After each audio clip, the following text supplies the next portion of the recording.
Learn how to build a distributed leadership model through self-care and defining your boundaries. Winning with Shani Gwin, CEO of Pipiguan, on today's episode of the Executive Wins Podcast. Welcome to the Executive Wins Podcast, where senior leaders share their biggest wins so you can get inspired and grow your business. Here's your host, Gordon Shepherd. Welcome to the Executive Wins Podcast, where senior leaders share their biggest wins so that you can get inspired and grow your business. I'm your host, Gordon Shepherd. And to start the show, I want to give you a couple of numbers that I learned from Deborah Rosati, the founder of Women Get On Board, on episode 31. She pointed out that the percentage of women on corporate boards in Canada was around 12% in 2015. In 2025, it's around 29%. And that is why she founded Women Get On Board 10 years ago, to create a member-based organization that is helping to achieve gender parity at the highest levels of companies in Canada. And that's just one example of the mission-driven leaders who have appeared on this show. And that's why I strongly recommend that you check out our back catalog. Another reason to check out the past episodes, well, the Executive Wins Podcast is the winner of the 2025 Best New Podcast Award in the Quill Podcasting Awards. And that is real, peer-reviewed recognition in just our first year of production. Another way the show is being recognized is by you, because the Executive Wins Podcast has surpassed more than 25,000 views on YouTube and more than 15,000 minutes of watch time, along with having over 1,100 downloads on Apple Podcasts, Spotify, and wherever you listen. Featuring mission-driven leaders sharing their biggest wins so that you can get inspired and grow your business. That's what you get on the Executive Wins Podcast. On today's episode, you'll learn how to build a distributed leadership model through self-care and defining your boundaries. Winning with Shani Gwin, CEO of Pipiguan. I also want to let you know that today's episode is brought to you by Executive Wins Facilitation Services. If you need an objective, experienced facilitator to help with strategic planning, an innovative corporate retreat, or perhaps you need to bring together 100+ people to have a high-impact day that moves your goals forward. If so, then I suggest that you reach out to me directly. In every engagement, I work before, during, and after to make sure that you have a successful meeting. My approach, well, it's been described as assertively kind, and I often say that because I'm not in the family, I'll be able to help everyone involved say what needs to be said. Here's a testimonial from Janice Baskin, manager for the Edmonton Regional Innovation Network, who hired me to facilitate a large stakeholder session. I had the pleasure of working with Gordon Shepherd, who facilitated a large-scale planning and networking day for the Edmonton Regional Innovation Network. Gord was incredibly organized, professional, and detailed throughout the entire process. His confidence and extensive experience were evident in how he handled everything, from planning to delivery. On the day of the event, he expertly engaged stakeholders from multiple organizations in strategic sessions, and he skillfully led a panel of entrepreneurs. His diplomatic approach, combined with his talent for drawing out valuable insights from a crowd, made the entire process seamless. I was thoroughly impressed with his work. His leadership was key in the success of our event, and I would highly recommend his services. So if you are a leader who needs to hire a confident facilitator to help you get solid results, then you can get in touch with me directly at gord@executivewins.com or visit the executivewins.com website for more information. And now on to today's show. We are lucky to be joined by Shani Gwin, the founder and CEO of Pipiguan, an Indigenous-owned public relations and engagement agency that is dedicated to amplifying Indigenous voices, truths, and stories across Turtle Island. You can learn about their work at pipiguanpitaguan.com. That's PIPIKWANPHTAKWAN.com. On this episode, you'll hear how Shani got clarity in an ambulance, as in when she realized she might die, she knew exactly what she had to do next. That included setting clear boundaries for herself as a leader, along with building a distributed leadership model to encourage her team to take more ownership at every level of her business. You'll also hear about how she draws on her Indigenous heritage in so many authentic ways. And she even shares lessons from what a strawberry can teach all of us. It's a really important episode for any leader who is burning the candle at both ends, because it just might help you to avoid the ambulance and actually take proactive steps to set boundaries and still be successful. I also want to let you know that this interview follows a specific format that I created called The Anatomy of a Win to help you learn the strategy, work plan, people, operations, and results behind every business win that you hear on this show. I really do hope that you can use this approach to reach your next business milestone. And now here's Shani Gwin with her executive win. Shani, welcome to the show. Thanks for having me. Well, it's really good to have you here because I had a chance to see you speak at a United Way event, and I was super impressed with the confidence level you brought and also the uniting words that you brought that cut through. There was moments in that conversation that I can recall where you were like saying things out loud that might have been uncomfortable for certain people, but you made sure that that crowd heard them. I love that. That made me reach out to want to see if you wanted to be on the podcast. Thankfully you did. Then in the pre-interview for the podcast, there's a phrase that I'm going to let you say it out loud first, but there's something you said to me that I can't stop thinking about, and I'll make sure we surface it in this conversation because it was just so profound from a leadership perspective for me. So I'm just really glad you're here. And just, I know the audience is going to get a lot out of it, but a lot of people haven't had the chance to meet you. So if you had to introduce yourself, how would you introduce yourself? Well, Tansei, hello. My name is Shani Gwin. I'm a sixth generation Métis person, so I'm connected to the Cunninghams on my mom's side. It's a large Métis family that settled in St. Albert, Alberta. And then on my father's side, I am a Ferguson, so a Métis family that settled in Gruard, Alberta, and then made their homestead in Spirit River, Alberta. And then I'm also a descendant of Michelle First Nation. It's a First Nation that is or was located where Calahoo, Alberta is now, but it was enfranchised by the Indian agent in the 50s. So most of us lost our status, either from that or through other elements of the Indian Act. I'm Irish, Welsh, Scottish, and Panamanian as well. So I actually had one elder tell me that I am a child of the universe, which I like. And yeah, I'll also introduce my spirit name, Mahagan Oyoyos Asweo Natsiga Sun. So I've been given that name, Howling Wolf Woman, and take that as you will. And yeah, I'm a mom. I have two kids, married, happily married, and yeah, and I'm the CEO and founder of Pipiguan Petaguan and Wasigan Kisawatsawan. That's a wonderful introduction. And I think the piece that we're going to touch on a little bit here is in relation.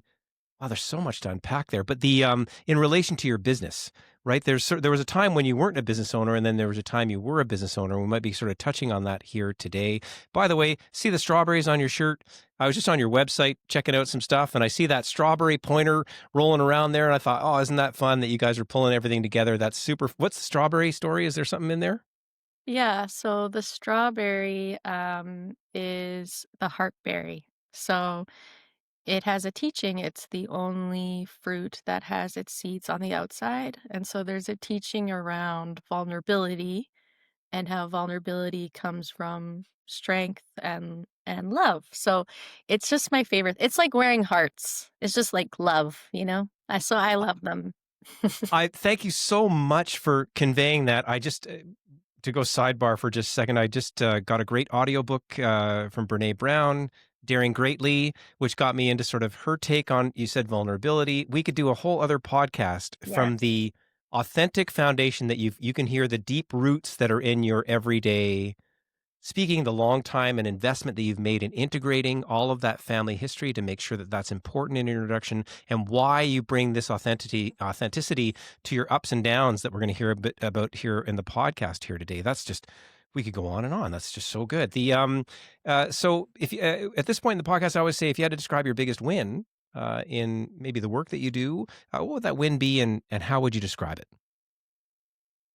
Yeah, so when we were talking the other day in preparation, I think the thing that came to mind is it's both a entrepreneurial and a personal lesson, and it it's really about learning about my worth and boundaries. And I think what you probably want me to talk about is distributed leadership.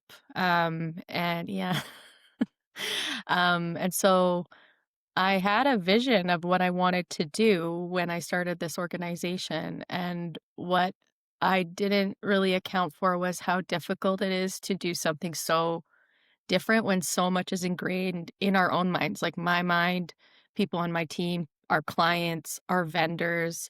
Um, we're all conditioned to work in a specific way, and because things are moving so fast, um, you just get caught up in it. And I know we're going to talk a lot about it, but so I would say my win is something that I'm still learning to win at, which is creating space and boundaries for myself to also be able to have joy and rest and the freedom to create. The win is creating space and boundaries for yourself. One of those adult lessons that I think you're lucky in a lifetime to get it. Some people Yeah. never get it. Do you know what I mean? Like, in terms of when going through a whole lifetime. So you're young and you've had a chance to sort of have that experience, but it's earned experience, because when we talk about the peaks and valleys of this journey, you didn't sort of happen on it by reading a book. Like, it lived experience. So what I heard in our pre-interview was your company gets going. Is it explosive growth? It's a rocket ship. Is that kind of what happened? And then what was your reaction to that from a leadership perspective? And take us there. I mean, you go from a place of where you were working as sort of a cog in a huge machine, and then I go into sole proprietorship. And, things are going really well for me, better than I thought in order to leave my, government job. And you kind of go from this place of not thinking that you're even on the radar to all of a sudden everybody wants to know what you're doing and wants sort of like in a really good way too, right? Like they want to work with us. And so yeah, we just exploded. Um, you know, Something that I can be so grateful for is that, during the pandemic, so many people I know had such a hard time with their organizations, and I kinda had a lot of guilt and shame because ours was just I could not keep up because there were so many people that needed support in communicating even just emergency communications and health communications to Indigenous people, which was a really challenging audience for people to connect with. And then just from doing that work, the word of mouth, it just carried on. And yeah, I had looked at getting a partner at the time. It didn't end up being a good fit. And um we just we kept trying to figure out how to share the load.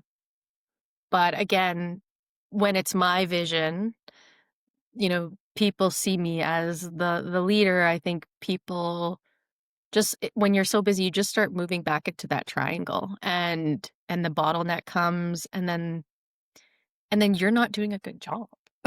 And you're working all the time, and you're Right. stressed, So here tired. you are, you're in a cozy, comfortable place. I'm going to say in the communication space, and I don't mean to limit you for what that is. Is that fair? Is that the right way to describe your work? Yeah, I don't know if it's comfy and cozy, but yeah. It's I'm communication. just saying, like, like someone had to understand the nature of your work. So you're you're a cog in a machine in a government scenario, and then you come out and you're like, no, I'm going to do this on my own. And Mhm. you come out into the world and you did something that maybe not a lot of people that come out in that field get into, which is you drummed up a lot of work. and suddenly you said that the light was shown on you and you got a lot more attention. The thing that you said in the pre-interview, and I'll bring this up from your words and tell me if I'm wrong, was you started out, and because you were saying we do things that we're used to, you called it a colonial mindset. Is that the right way to say it? That's how I describe it, yeah. Yeah, 'cause, I think what I was sharing with you was just that even though all of us are colonized, I'm colonized, everybody's colonized. And so we're all trying to, and I think that's why there's so much generational change is that every generation gets a little bit more comfortable with pushing some of these barriers because it's not comfortable to live in a colonial society. And from an Indigenous perspective, which is this is a world that we were living in like not even 100 years ago. And people forget that. Like, they're like, "What are you trying to get back to?" It's like, "Well, it wasn't even that long ago." Like, this is something my parents remember, even though the impacts of colonization were still very much alive and well. People were living this way, and it's around distributed leadership. And you hear a lot about the circle model, and it's about being able to come to the circle. Doesn't matter what role you carry, you're there just as everyone else is and have the right to share and provide insights and feedback and collaborate together. And when you look at the success of a community, it's based on everybody working together for the success of a community. Yes, there are elders who tend to have the teachings and the wisdom, but another part of that aspect is that a lot of our teachings believe that when you arrive on the planet, you already know who you are.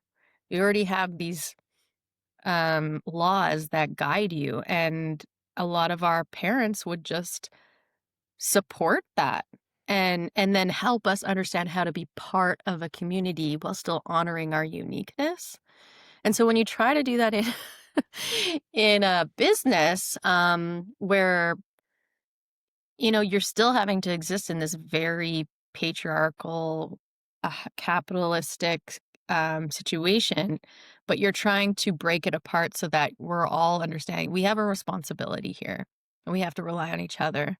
And if I don't give you the agency and autonomy to make a decision, it's just gonna keep coming back to me. And I'm never gonna get the agency and autonomy that that is one of the reasons why I left my job. I wanted to be with my kids more, and I wanted to make my schedule, and I wanted flexibility. Um, and so when you work in a colonial model, you'll find that you won't get that. It's the open door policy is one of the worst things that a leader or a manager can do, right? Because Really? you've lived it, right? You're like, hey, come talk to me. I'm the leader. In the meantime, you've got whatever 20 requests a day, and you're working nights and you're working weekends. And is that kind of the impact that this approach had for you in those crazy days?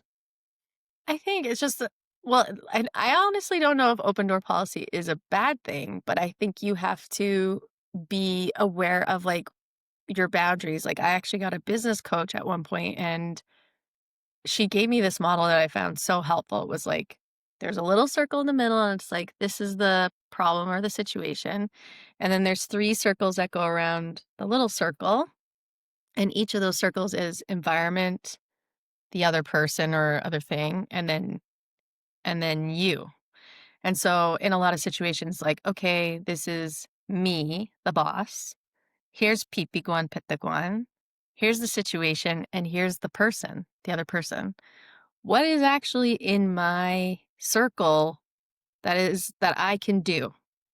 And what's in Pipiguan's and what's in theirs? Whereas before I was just making my circle to cover it all. And I was like, I will take on everyone's responsibilities, like being an overbearing mother, essentially. And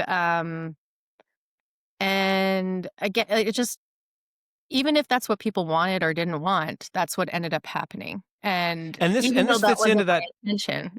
Yeah, and it fits into this sort of, if we say colonial or maverick, or you know what I mean, we trace the history of maybe what my understanding a little bit of what that would be, which is we praise the lone wolf who leads the charge and is the hero or whatever those things are, and yet with that experience, so many leaders burn out, managers burn out. You're trying to lead people, but you've got this way where you think you're supposed to have a handle on it all. Plus, I don't know if there's anyone to talk to. Do you know what I mean? I don't know about your Yeah, experience, it's but really like isolating. you feel alone in that moment. Plus, people are coming to you with everything. Was that your experience? And then what was the impact Yeah. of that approach?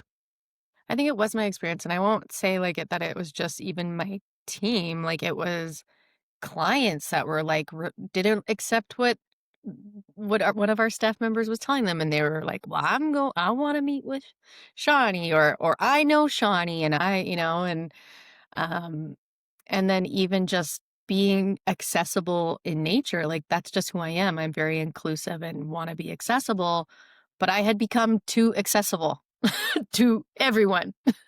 And, um and then I was just sort of in the situation where I didn't know, but I also wasn't like, I just kept I'm such a optimist, I guess, in that I could always see the light, and I was like, "Just a little bit more. You could do it a little bit longer," until I actually my body just, it just said no to me in a very public place, and I collapsed, and my husband's a former, first responder, and he's convinced that my heart stopped.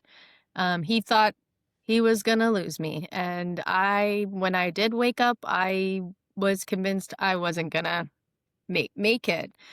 And it took a long time for us to figure out what was going on, and still to this day, I've not received, a definite diagnosis.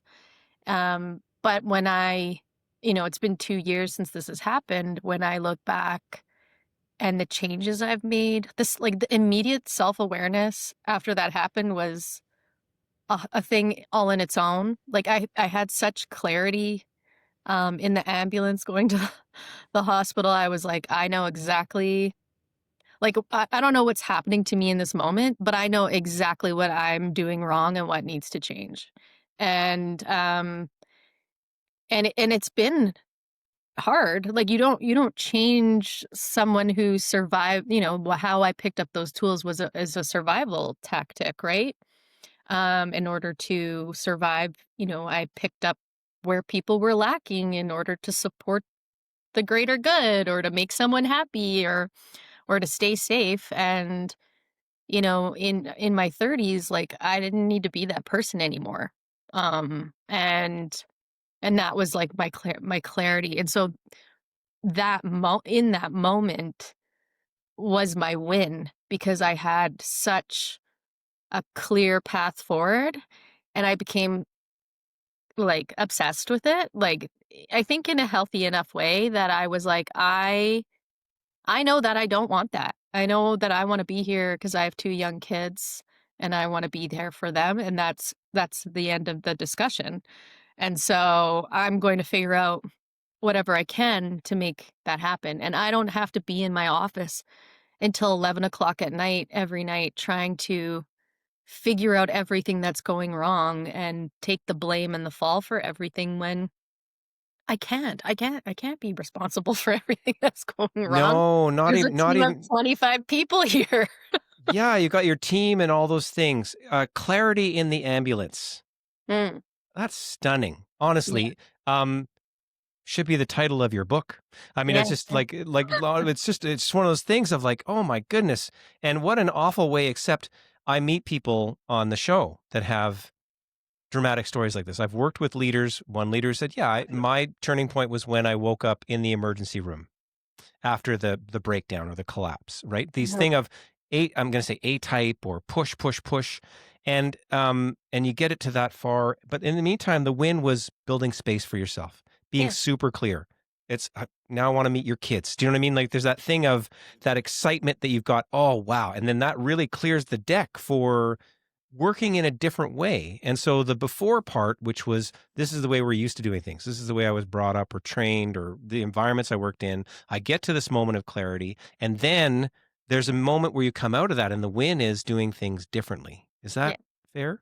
yeah, Yeah. And the difference is reaching back into your roots for a distributed leadership model. Sorry for saying that. I'm just so fascinated but you called it circle. And again, we could dig into all the detail around that, but that's a good description of kind of where you've gotten to now, where before a client, somebody might come up to you and say they need this type of help or whatever. Are you just able to say, no, thanks, not right now, or take care of it yourself? Like how do you put that into action? Yeah, I think sometimes it's not even about saying no, it's about saying, yeah, but we won't be able to do it till here. Or, like, especially when you're in startup mode, like, you're just trying to say yes to any project that comes in. You've got pressure of, I've got mouths to feed, they have families at home, we're producing your livelihood. Um, and not always thinking about what the impact of that is, because even it would be me being like, "Okay, well, even if you can't do this, I'll do it. I'll take I'll take the project on and I'll lead it." And, and that means survival of the company and providing for you guys, and it's not rational. Like, and so a big part of that actually was reframing my mindset of from survival to thriving, like surviving to thriving, and even coming at things from an abundance mindset. I've always been able to be a very forward thinking, believing in a positive outcome, that things are going to be hard, but they won't be hard always. And so I think that's always something, but that kept me going. But in the end, what I think I wasn't doing was thinking like, okay, it shouldn't still be this hard. Like, something needs to change. And because I'm more of a creative and a visionary when it comes to systems and operations, I was like, literally just pulling things out of my hat, being like, what about this? But yeah, going back, I think something that I've always known is natural law, which is a Cree teaching. And when you're born, you're taught that you have those four natural laws, which is kindness, honesty, strength or respect, depending on the teaching, but those kind of go together. Sharing, kindness. Oh, honesty. Did I say sharing, strength or respect, kindness, and honesty? Sorry, I forgot, lost track of And which those one. four things are in you, right? When you arrive in this When you world kind of arrive, thing. you only have one cry, and you're honest when you're crying. You're honest in your love that you share. You're honest and, you're just inherently kind. Like, have you ever met a brand new baby who isn't kind? Like, it's just everybody wants to be near the Oh, baby. you're making me my kids. I just saw my 24-year-old the other day, and I got a 22-year-old, and I ache for, I don't need grandkids yet, but it's one of those things around like just waiting for that moment of joy around what you're describing, and I Right. love it. The authenticity. So thanks for going through a traumatic experience for our sake. You know what I mean? Yeah, no problem. Like I don't know what to say about that, but you I mean you've got this lived experience where there's a before and after, and the win becomes um, setting the boundary. If we leave it that simplified in a sense, and then allowing for the opportunity to draw on your roots to go to practice in a sense that is much more holistic than you were doing before. Am I getting that about right? Yeah, and, like, making time, like, there's so much of my history and my ancestral knowledge and teachings that I've been given, like, even around the eagle, like, that's a leadership quality, to go up high and look down at perspective and, like, look back to where you were and look where you are now. Because, when you get in that cog in the fast moving colonial state, you're not sitting there going, "Oh, 'member last year when we couldn't even figure this out, and look at how minimal our problems are now." And so taking a lot of those teachings in and making, like, actually creating space to just be alone and reflect and like, listen to everything around me. I talk about this story a lot, but and it's such a random moment in time, but I was at a conference and I just had some spare time and I went for a walk down the river behind the hotel, and the river was just like moving so fast, and I could hear the falls coming from another direction, and I was like, "Oh, there's going to be some kind of chaos I'm going to come across." And so I keep walking, and I could see the falls and all the water's coming down and there's force. And I'm like, "What's gonna happen when these 2 meet?" You know? And I, like, keep walking and they meet, and it's like natural law. It's like it's a kindness. They, like, cradle each other. It almost looks like a yin and a yang, and they start swirling, and then it kinda disappears, and then the river changes direction. And it's like 2 mountains, and I'm alone, and I'm just taking this all in, and I'm like, I'm so grateful for this moment to, A, be able to take this in and have this slowness in my life and receive this message, which at the time, I was really thinking about resistance to change or resistance to, um, just, I guess, change, and that even if there's resistance, it's actually very natural for there to be resistance, but it's also very natural for things to work out the way they're gonna work out and start a new path, and I just felt like all these things click, and so that is a real win for me is when things are getting overwhelming, I actually can feel it in my body now, and I can say, "Yeah, no, I'm turning off my computer. This will be here for me tomorrow or the next day. I'm going for a walk. I'm gonna meditate. I'm gonna go hug my kid." Like, what am I gonna I'm gonna do something that fulfills me, and there's so many other messages that I can receive, and maybe it's not the, like, woo-woo kinda messaging, but there is always a message, or there is another way to listen and get the solutions to your problems or even your inspiration for your ideas outside of ourselves.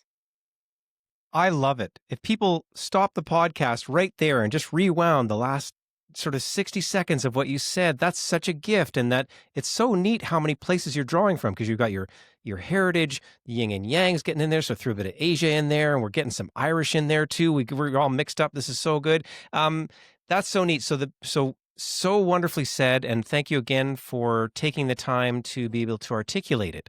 Because I don't know that you would, if I'd met you pre ambulance, if you'd be articulating it as well as you are now, having spent the time to sort of really be understanding of it and so clear. Yeah, it's wonderful. So you wins the boundary.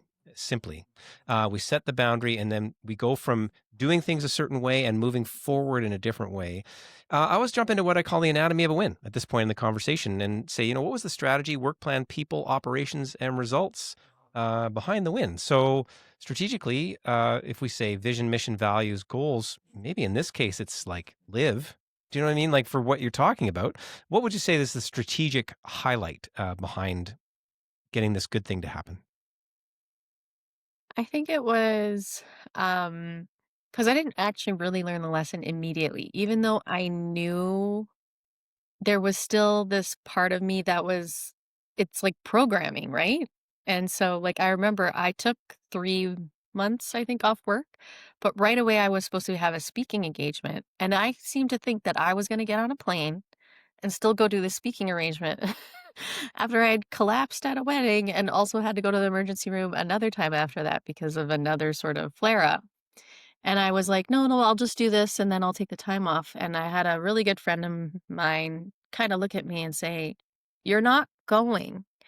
And so I think honestly the strategy is you really have to build a circle of people that really you trust and care about you in a way that isn't transactional, that is actually relational. Because I needed to hear from somebody else at that moment that I had value in rest was of value. Not only and I think I needed to hear that it was of value to them that I took a break. And so I think it's building your circle, but it's also taking that time out and creating that space of like, what is it that I really need? And it's a lot of work. It's not like going to therapy one time. It's a constant reflection and investment in self and understanding how you are able to impact a situation and how others are able to impact a situation and know when to stop. And I think one of my biggest strategies, honestly, is you feel it immediately when something is not for you. And we have been trained to ignore that or over explain it or excuse someone's behavior. Um, but honestly, our our bodies are trained and we have an intuition that we really shouldn't ignore. And sometimes we're wrong, but almost I would say 98% of the time we're right. And so I think that strategy is like when you make that time for yourself, you get to know yourself so well that you are even aware of when you meet someone or you're in a situation, you're like, oh, this actually doesn't really feel good. And I don't know why. And that's okay. But I should respect myself and what I'm feeling right now to know that I'm cueing myself in for something here. And I should pay attention to that.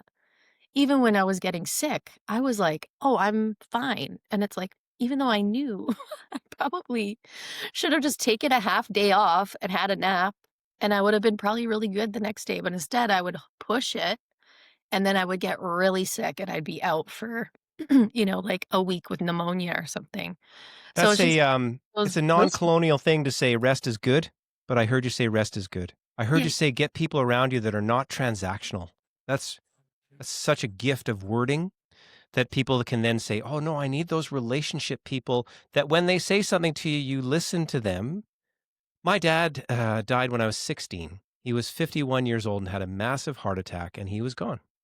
And when I think about lessons and why do I do the podcast, there's all kinds of things when I get to meet leaders like you. It's to get these stories out there, and this is a valuable one, to say, no, no, wait a second. Pushing through is not the thing. Because if you can't play, you're not in the game. And if you got these kids and these families, you're not in the game. Like it's just not fair to not. And yet, what we're doing here is you're giving people a pathway. You've earned this, and you're very eloquently pulling together like bombshell after bombshell with like, no, here's what you do. And then this, that's just really well said. Thank you so much around the strategy piece. Anytime we have a strategy, we need a work plan. The work plan in your case was kind of given to you. You're like, you're Yeah. knocked out, you're in an ambulance, and that kind of starts this timeline of change. And you said you're still on the path. So would you say that it's finite and done, or do you think it's been sort of 6, 7 years in the making, or how would you describe the timeline and the highlights in the timeline along the way? I think we're here to be lifelong learners, right? And so it's never gonna be done. I don't think I'll be 80 years old and I'll still be pulling out bits of wisdom and things will be clicking and feeling good for me. But I think in the work plan, it's really about that, like going back to self, I guess, in that you are gonna know and be open to the opportunities as they present themselves to you on that path to understanding yourself. Because not everything is going to be curated perfectly. Though, and like you might have an expectation, oh, this thing is going to help me, but it actually might be a stepping stone to something else that will really help you, or meeting someone who's really going to help you. And another aspect I think of the work plan would be when you say yes to something, you're also saying no to something else. And so when you take that time, and again, another aspect is, you might hear of 7 generations thinking. It's like when you make a decision, you're supposed to think of like the impact you're going to have 7 generations from now, but also what does that mean for our ancestors 7 generations back? And so I think in my present, it's like when I get asked to do a lot of speaking, and there was one that came up about a month ago, and I was like, "Oh, that sounds really interesting. Send me the details. We'd like you to come on November 1st." And I looked at the calendar. I was like, "No, sorry, I can't go." And my team was like, "Yeah, you can." Blah blah blah blah. I was like, "No, my daughter's birthday's the next day. I'm not going anywhere. Um, I'm staying home." And they were like, "Oh, okay." And like that's the thing is like nobody cares. You know what I mean? You put all You this pressure on yourself. The person who's gonna care is my kid when I'm not here on her birthday. Like, why would I do that? Good So on and you, it and good on yeah, good on you for putting yourself in that position. And it's interesting you mentioning those timeline moments along the way. One of those things I was thinking about is as we reach out for help, your stepping stone comment I love around people say, well, go see a therapist. And then they go see a therapist once and then they never go again. They don't have that open mind to being a stepping stone to the next therapist or the alternate version or whatever that is. They try something once and then they're stuck back in to that thing. But you said you opened up and you were open to the things along the way. And then you've also, again, back to talk about setting boundaries. Those kid birthdays rip by so fast. I was so shocked. I don't go to lacrosse rinks and hockey rinks anymore, and I miss it. Like, it's one of those things of like, I'm having that moment of like, oh my goodness. So when those little precious guys are doing the thing, I'm so glad you've made that a priority, and how lucky for you and your family that that clarity from an ambulance is being put into action as we kind of go forward. Strategy work plan, there's always people involved. We've heard a lot about you and your attitude throughout the process. There's a moment of, yeah, you've said it in spades in a sense. I don't mean to go over it and over it again, but just sort of briefly, if you described your own attitude at that beginning, you had the clarity, I know what I'm going to do. And then your attitude, is it just been easy sailing, or is it sort of ups and downs as you kind of go through attitude wise towards implementing Yeah. what you're trying to do? I think there's been ups and downs. It hasn't been, I think it's smoother sailing now, but what happened when I moved myself out and took 3 months off was I saw that distributed model flourish. All of a sudden, everybody steps up to the plate. Shawnee's not here. We know we can't bug her. And everybody knew they could do it for 3 months, you know what I mean? And I was like, when I came back, I was just like, "You guys are awesome." Like, we still end up moving into that model sometimes, but then I have to remind myself, like, "No, no, no, no." Like, but I get why it happens. I don't really blame anyone because it the colonial timeline is like, this person only has $30,000 and they need to spend it by this date, but they have to have the deliverable by this date. Like, that doesn't actually give you time to do meaningful, well thought out work. Really, it doesn't. And but we could do it, but then the stress it puts on the team, and then everyone needs a decision right here and there. So we're still operating in that. So it's very easy to slip back into that bottleneck, but I have such an incredible team. I always have. I always have. And a part of it is their own personal journey too, of being like, I can do this and I'm amazing and confident in my decision. And I think what I was doing was trying to help people who felt scared or confused, but what I was doing was limiting their opportunity for growth. And so now I see this leadership model that isn't still perfect. We're almost there. I feel it. We're like on the cusp. Um, and then also just like that openness of trying new things. Like, I went to yoga, I went to every kind of specialist, I went and saw psychics, like, I went to different kind of new agey healing sound bath, went to my elders, did traditional medicine, Western medicine. I was just, like, open. I really cracked myself open and was like, Whatever is gonna help me, I'm open." And I think that's something, while maybe I went a bit overboard sometimes, again, on the boundary, but I there was something from each of those that I learned about myself, or I was hearing a lot of the same messages, and, eventually you just start it's sort of aligned again with Indigenous, culture, because we share the same stories verbally so often, so it becomes part of who you are, and I felt like because I was just constantly opening myself up to these different types of opportunities, in a nutshell, I was hearing the same thing over and over and over again, to a point where it was like, I didn't feel like I needed these people to treat me and tell me these things as often anymore. I still do need to go to therapy. I still need to go for a massage or relax or whatever those things are. But I really did. I just went bananas. And I had the privilege to do that too. And I know that we don't all have that privilege. So I'm really grateful for that. But I don't know, I just opened myself up to the healing that anyone could offer. That being the leaders on my team, that being my family, being people that are actually in practicing spaces. I just opened myself up to that possibility. I love it, and the piece that I'll take out of that is be open, and you took it all in. You start to see commonalities in some of these modalities that you were getting into, and then there's something about don't limit the leadership growth potential of your team. When you think you're helping, you may not be helping, and that's another gift out of this conversation that someone can take forward and go, "Am I being right? Am I being overly helpful?" And I like that it's overly helpful because that's not being mean and tough. That's actually, no, I'm really trying to help. But maybe that doesn't work either in terms of then them getting a chance to be self empowered and step up. So nice for your company that they had that time zone to actually kind of get on the horse and go and Mhm. figure it out. And what a much more rich experience you're coming back to with your change perspective, along with their own self empowerment going forward. That must have boded very well for your company and your the level of conversation. And yeah, I mean, there's so much going on there. So we've got the win, we've got the strategy, the work plan, the people.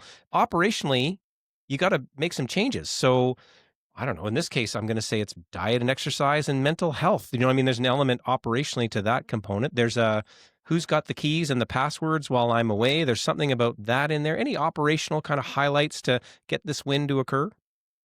Yeah, I think there were because we grew so fast, we didn't have a lot of those foundational pieces we needed. Like the process wasn't always documented, and so therefore people didn't have the clarity they needed. So they would come to me for an answer. And I remember thinking like, well, it's not documented yet, and okay, I will answer it this time. But what we've done is we've created all of these opportunities to start documenting things, bringing in operations consultant who is helping us do these things properly, creating that structure and those boundaries around that.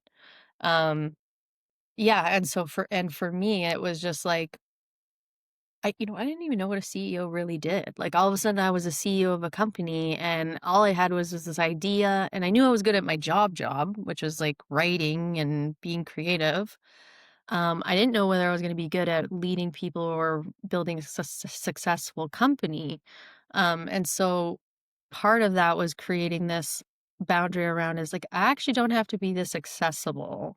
I don't have to be at this meeting just because someone wants me there. I can give that empowerment back to my staff. I can help guide them. I can give them the thing that if they wanna know exactly how I would do it, I can say that and give that to them and have them implement it, but at the same time, it's like h asking that question, I was like, "Well, how do you wanna handle it?" Like, and just flipping it on and trying not it's like literally taking a breath and being like, "My impulse is to help." And even though it's coming from a really good place, it's also coming from a place that is also trying to protect me, which is such a weird thing. But and so just trying that impulse control and really being aware of what is actually coming out of me, I guess, as a solution and helping put people more on the spot to be part of the solution. Love it, and take a breath, right? But Mhm. you've given us a way to do it. So it's lucky again that you're articulating these things so well because someone could hear that and go, "Oh, right. Yeah, okay, there's that pause, and then I go forward as we kinda do things." Oh, good. So strategy, work plan, people, operations. Finally, there's results, quantitative and qualitative. Quantitatively, you've got more time back. I'm just guessing. Quantitatively, I don't know what to say about head counts and dollars, and I don't mean to get into all that sort of thing, but if you wanted to pick highlights out of the results for this, quantitative, qualitative, what would you like to tell people? I think you see a team at PP1 that is um feels part of creating something, like one of our directors always says like the alternative to this is being part of something where it's already all figured out and they tell me everything I'm supposed to do. And he's like, I get to be part of creating this. I get to be part of the solution. I get to be part of the vision. And that's exciting to me. And that's what I want. I want that investment back in the company. And I know that sounds weird from probably to a lot of people who are like, oh, of course she wants investment in the company. And it's like, but we do a lot for our team. Like, we are a very generous organization, and we can be. We could probably be even more generous. We're a $2.5 million company, like, we're not messing around here. We are successful. We have an invested team. I think we just did like a survey the other day. Like 99% of our team is proud to work for us, that they think that we should be in existence, that they love working here. Um, and so I think it shows other people that they're supposed to do that too. Like, if I'm working all the time, doesn't that tell people that they're supposed to be working all the time? If they see me say, "I'm sick, I'm not coming in," that allows them to say, "I'm sick, I'm not coming in." And be sick and not come in and don't work and stay So, um, you just have to think about, like, what people see and how they're going to take that as at what they should do. So I think it allows a lot of our team to have joy and rest in their life and, not feel their whole life is about work. And for me, it's just so much like, my relationship with my son, it was always good, and he's my baby, and he was just born, like, I think he was 2 when the pandemic started, and so his life was at home with me and me working like crazy and not being able to be fully present, and then when I had that, I was here. I didn't have any distractions, and the way that our, um sorry, um the way that our relationship has just become so amazing. Like, we've always obviously had so much love for each other, but we have a real bond. Like, sometimes I feel like I'm his favorite, which I never felt like before, which isn't the goal, right? But um I just don't know if I would have been able to get there without, such a big push. And that's all I wanted. Like, that's what I started the company for, and it got lost. Um, and so I have so much time with my little sweeties that I love so much. And just what you're saying resonates with me too, because I do get tired of driving them to hockey and everything all the time, right? But I just say this is such a blip. It's gonna be over before I know it. And I'm just so grateful that I have the opportunity to, be their mom and that they feel safe with me and that they want me to drive them or they wanna, snuggle with me for a few minutes. So I take what I can and I just really um I'm just so grateful for those moments with them. Yeah, it means so much to me. Thank you. Thank you for sharing so many things in there. And thank you for continuing to become, 'cause it's not over yet, this person that we can learn from. Because again, a lot of that's the opportunity in reaching out to you is to that chance to learn. This is so rich in terms of thank you for sharing your real lived experience, but also that you've been solutioning this along the way and you're going to continue. I like your 80-year-old self still learning the lessons. I think that's pretty cool as you're going to kind of go forward and how nice with your relationships with your kids. And those are so, so important. Again, there's so much there. I always like to end out, if we can, if you had a couple sentences to say to a leader, maybe about some of the things that you like to pass along, just sort of briefly. Is there something that you'd like to pass along to leaders that are listening in terms of them on their leadership journey that you might want them to know? I would point them to the teaching around the strawberry and that vulnerability is such a strength and it's a gift. It's when you're vulnerable with your team, it actually provides them with an opportunity to be vulnerable too. And in those situations, you're looking for a few things to be completely honest and still be accepted. And it gives that person on the other end the opportunity to do that for you and also learn or if they're not going to. But it's not something that you can only do once and then not do again. It's something you're gonna do over and over and over again. And it's actually part of the joy of living on this planet is feeling those things and going through those motions and having that vulnerability because being a leader is it's been so gate kept, like what it means to be at the top of a company. Like what like For a long time, I was going to people and I was really lucky to be mentored by a lot of people to kinda tell me about, this is how we run our agency and they've been so supportive of me, but there were also a lot of people who did not wanna tell me. They were like, "I had to figure it out myself, and so you gotta figure it out." And in my mind, I'm like, how do we evolve if we can't share and be vulnerable and just try to keep loving? And so I think incorporating vulnerability and love into your leadership is an incredible way to move forward, and you won't regret it, I don't think. You won't regret it. People won't regret hearing your story here today on the podcast. Shawnee, honestly, deeply and thankfully, thank you so much for being on the show. Thank you for having me. Set boundaries, create a distributed leadership model, and cherish your family. That is how Shani Gwin and her team win every day. Thank you, Shani, for your inspiring win. Now, if you enjoyed listening to this episode, then make sure to check out our upcoming episodes, which include how to populate the world with inspiring leaders through facilitated peer learning, winning with Nancy McKay, CEO of McKay CEO Forums. And if you are a leader who wants to learn how the Executive Wins coaching session can help you to grow your confidence and inspire your team, then visit executivewins.com to learn how. You can also subscribe to the Executive Wins newsletter to stay up to date on the podcast, live events, education opportunities, and more. Visit executivewins.com/newsletter to sign up.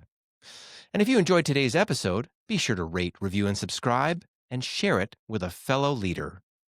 And don't forget to check out our resources and links in the show notes. And keep listening to the Executive Wins podcast for more inspiring wins that will help you to grow yourself, your team, and your entire business. Thanks for listening to the Executive Wins podcast. Make sure to rate, review, and subscribe as we bring you more inspiring wins from outstanding leaders so you can grow your business.